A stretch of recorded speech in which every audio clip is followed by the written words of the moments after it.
سوال یہ میں کرنا چاہتا ہوں، ہاتھ جوڑ کر گزارش ہے کہ عوام کے مال اور جان اور حقوق کا تحفظ یہ خلیفۃ المسلمین کی ذمہ داری ہوتی ہے۔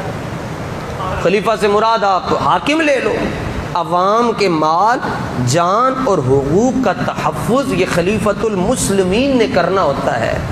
تعجب یہ ہے کہ آپ خلیفہ اول بلا فصل مولا علی کو مانتے ہو اور اعتراض صدیق اکبر پہ کرتے ہو۔ نہیں سمجھ آئی؟ اور آسانی نال خلافت صدیقی پر سب سے بڑی دلیل،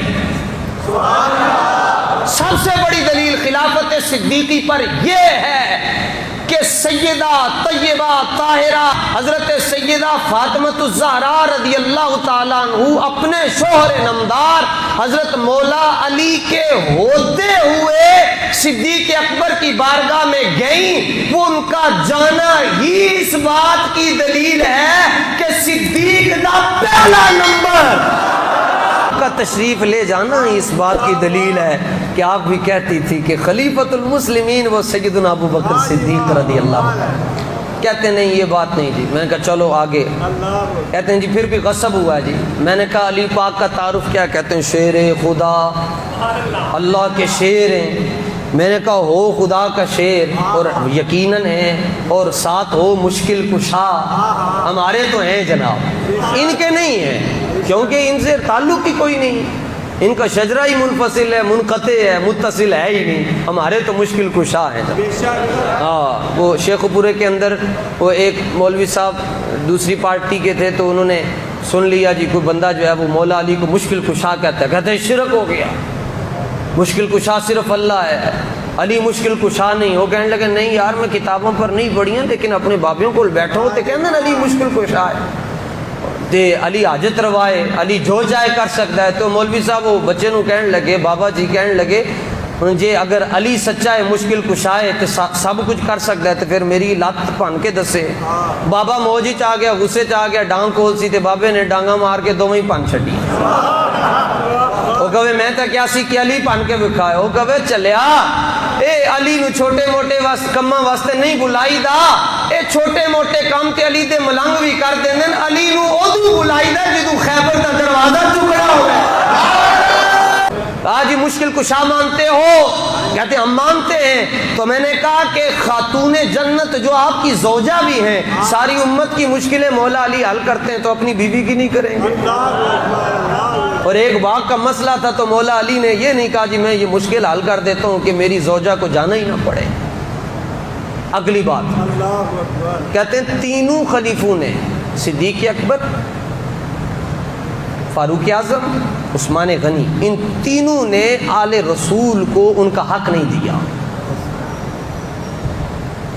میں نے کہا اچھا صرف اتنی بات بتاؤ، کیا جب مولا علی برسر اقتدار آئے آپ نے خلافت کا تاج سر پر رکھا، خلافت کی دستار اپنے سر پر باندھی، پوری دنیا کے تشیع کو مرکز اہل سنت، مرکز اسلام سے ساندہ سے آخری بس سٹاپ سے رات کے تقریباً 9:20 مدینہ منورہ کے مطابق مدینہ منورہ، جی ٹھیک ہے جی، یہ مدینہ منورہ کے ٹائم کے مطابق میں بات عرض کر رہا ہوں، رات کے اندر آج جو ہے وہ ہم سب جاگ کر بیٹھ رہے ہیں اور آپ کا یہ خادم اہل سنت کا نوکر اعلی حضرت کا خوشہ چین پوری دنیا کے تشیع کو یہ چیلنج کر رہا ہے، صرف اتنے سوال کا جواب دے دو، کیا جب مولا علی نے خلافت کے معاملات سنبھالے تو آپ نے باغ فدق سیدہ کو دیا؟ نہیں دیا۔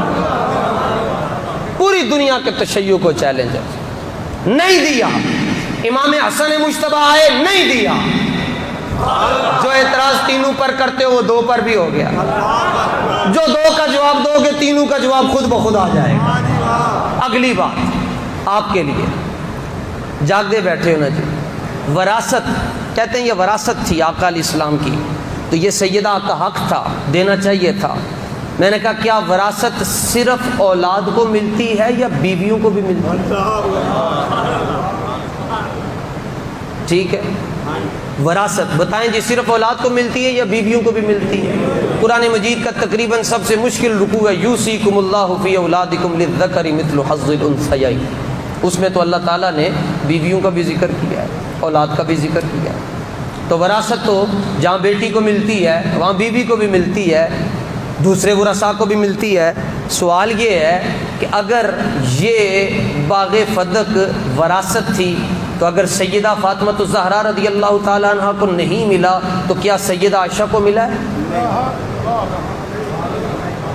بولیے، آپ تو مولا علی کے ساتھ تھیں تو کیا ان کو ملا؟ سیدہ حفصہ فاروق اعظم کی بیٹی ہیں، نبی پاک علیہ السلام کی زوجہ ہیں، ہماری ماں ہیں۔ دیگر امہات المومنین کو بھی حق نہیں ملا، وراثت نہیں ملی۔ اگلی بات، اگر شیخین نے صدیق اکبر اور فاروق اعظم نے یہ حق سیدہ کو نہیں دیا جو رسول اللہ کی بیٹی تھی، تو کیا صدیق اکبر نے اپنی بیٹی کو یہ حق دیا؟ فاروق اعظم نے اپنی بیٹی کو دیا، رسول اللہ کی بیٹی کو نہیں دیا، تو کیا اپنی بیٹی کو دیا؟ نہیں دیا۔ تو خلاصہ کلام کیا ہوا؟ قابل غور بات یہ ہے کہ صدیق اکبر رضی اللہ تعالیٰ عنہ مسجد نبوی شریف میں حال یہ ہوتا آپ کا، امام بخاری 3750 نمبر پر یہ حدیث پاک لے کر آئے۔ آپ فرماتے ہیں کہ میں نے دیکھا 3750 نمبر حدیث پاک، میں نے حضرت عقبہ بن حارث کہتے ہیں میں نے حضرت ابو بکر رضی اللہ تعالیٰ عنہ کو دیکھا کہ آپ نے اپنے دونوں ہاتھ زمین پر رکھے ہوئے تھے، دونوں گھٹنے بھی زمین پر رکھے ہوئے تھے، اور اپنے کندھوں پر آپ نے امام حسن مجتبیٰ کو بٹھایا ہوا تھا۔ قابل غور بات یہ ہے، جو امام حسن مجتبیٰ کو اپنے کندھوں پر بٹھائیں گے وہ باغ فدق نہیں دیں گے۔ یعنی جن کے دل میں بچوں کے لیے اتنا احترام ہے، پھر ان کے دل میں ام الحسنین کے لیے کتنا پیار ہوگا۔ ٹھیک ہے، اس کو لیکچر سمجھو، یہ تقریر نہیں ہے، یہ دل کی بات کر رہا ہوں۔ تقریر میں نعرے لگتے ہیں اور لگوانا بھی جانتے ہیں، مگر یہ تو میں آپ کے ذہن میں ایک فکر رکھ رہا ہوں، اور قرآن اور حدیث سے میں بات عرض کر رہا ہوں۔ جو ام الحسنین حضرت امام الانبیاء کے پہلے خلیفہ امام حسن مجتبیٰ کو اپنے کندھوں پر بٹھاتے ہیں، تو کیا ان کی والدہ کو وہ ایک باغ نہیں دیں گے؟ سوال یہ ہے، پھر یہ رولا کیا دیا کیوں نہیں؟ ایک باغ ہی تھا، دے دیتے، جہاں وہ اپنا سب کچھ قربان کرتے، باغ بھی دے دیتے تو کیا ہوتا؟ اس کا جواب بھی امام بخاری نے دیا۔ امام بخاری یہ حدیث پاک لے کر آئے جناب، حدیث نمبر 3094 پر پوچھا گیا صدیق اکبر آپ کے باغ کیوں نہیں دے رہے؟ فرمایا رسول پاک نے منع کیا تھا۔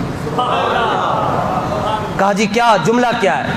جملہ فرمایا لا نورث ما ترکنا صدقۃ، لا نورث ما ترکنا صدقۃ۔ اے سنیوں یہ جملے یاد رکھنا، 3094 نمبر پر یہ حدیث پاک ہے۔ امام بخاری رحمۃ اللہ تعالی علیہ نے اس کو ذکر کیا، اور کتاب فرد الخمس کے اندر اس کو ذکر کیا، لا نورث ما ترکنا صدقۃ۔ آقا علیہ السلام نے فرمایا ہم انبیاء ہیں، انبیاء کی جماعت ہے، اور جو انبیاء کی جماعت ہوتی ہے وہ دنیا کی وراثت میں نہ کسی کے وارث بنتے ہیں نہ کسی کو اپنا وارث بناتے ہیں۔ حدیث سن کے تو بول دو نا، یہ حدیث آپ پیش کرو گے سارے رافضی تلک کے بہ جائیں گے، گٹر کے اندر گر جائیں گے۔ آج ویسے ہی وہ انہیں پتہ ہے مخدومہ کائنات کے لوگ پر نام پر لوگ جذباتی ہو رہے ہیں، کوئی کہاں کانفرنس کر رہا ہے، کوئی کدھر جا رہا ہے۔ میں نے کہا جدھر جانا ہے جاؤ، ہم تو بریلی جائیں گے۔ کہتے ہیں آپ کا موقف کیا ہے؟ میں نے کہا موقف پوچھتے ہو، بار بار کہتے تو ہیں جس کا آنچل نہ دیکھا مہو مہر، اور کیا موقف ہوتا ہے جناب؟ ہم صرف بریلی جائیں گے، ہم نے کہیں بھی نہیں جانا چاہیے۔ تمہیں مبارک ہو، تمہاری سجادہ نشینیاں مبارک ہو، ہمیں اعلیٰ حضرت مبارک ہو۔ لا نورث ما ترکنا صدقۃ۔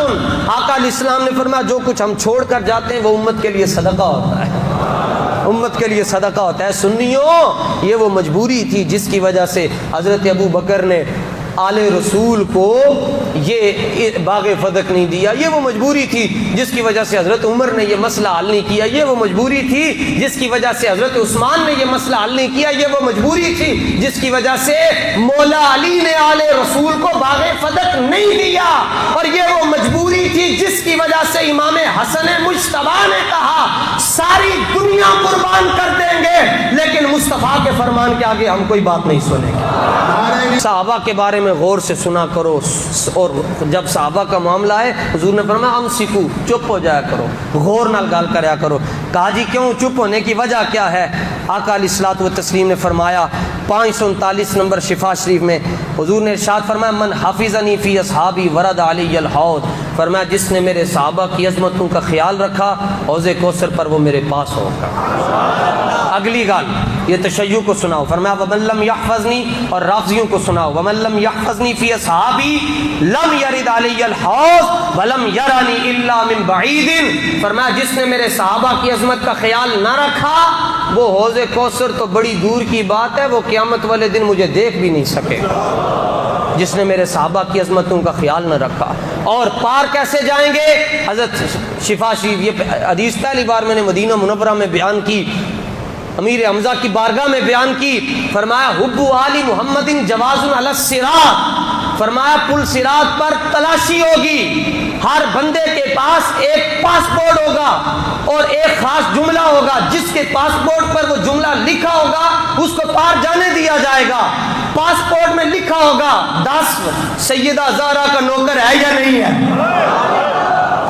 اہل بیت کا غلام ہے یا نہیں ہے، اگر نہیں ہے تو جا دفع ہو جا، اور اگر دل میں اہل بیت کی محبت ہے تو لنگ جا پار، جدوں پار لنگ جائے گا اگے حوض کوثر ہوئے گا، حوض کوثر تقسیم ہو رہا ہوگا، کوئی پانی دی بوتلاں نال نہیں ہونگیاں، سورج سوا نیزے پر ہوگا، ہر شخص پانی کے لیے فکر مند ہوگا، حوض کوثر کے مالک مصطفیٰ ہے اور ڈیوٹی مولا علی کی ہوگی۔ مولا علی کہتے ہیں ہر پیاسے کو پانی دوں گا لیکن اس کو دوں گا جس کے دل میں جارے غارے مصطفیٰ کی محبت ہوگی۔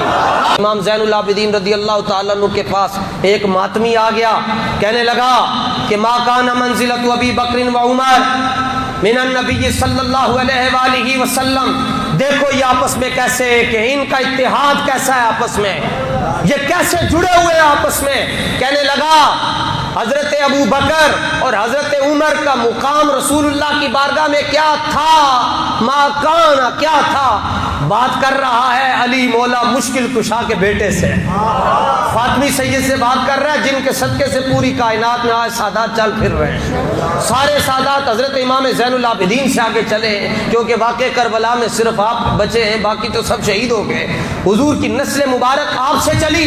کہنے لگا اتحاد کی باتیں کرتا تھا نا جی، کہنے لگا حضرت ابو بکر اور حضرت عمر کا مقام رسول اللہ کی بارگاہ میں کیا تھا؟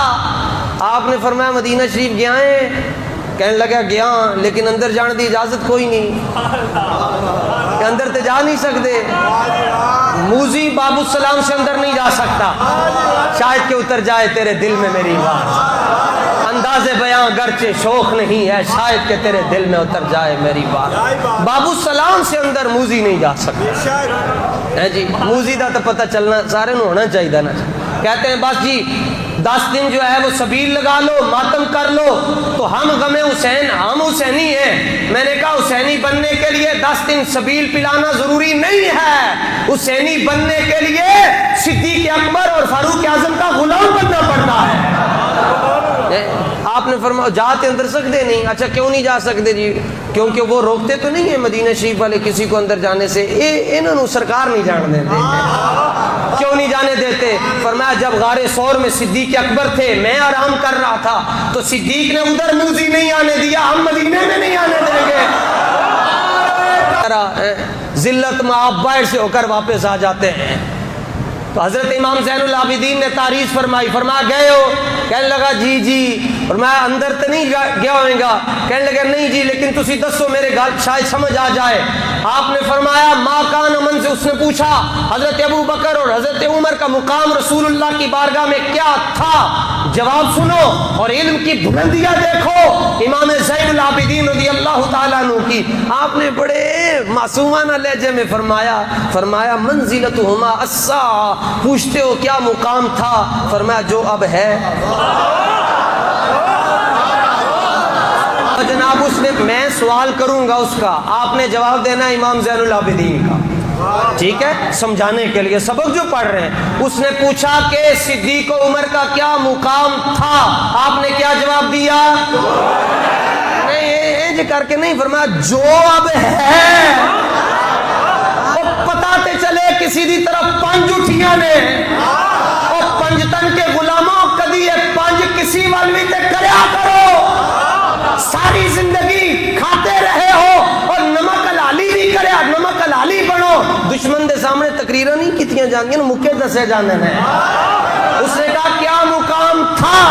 آپ نے کیا جواب دیا؟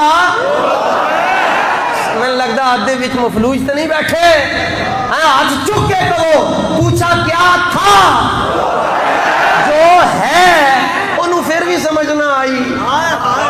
آل حضرت فرمایا کہ آپ نے فرمایا بہما ضجیعہ، فرمایا جا کے اکھاں کھول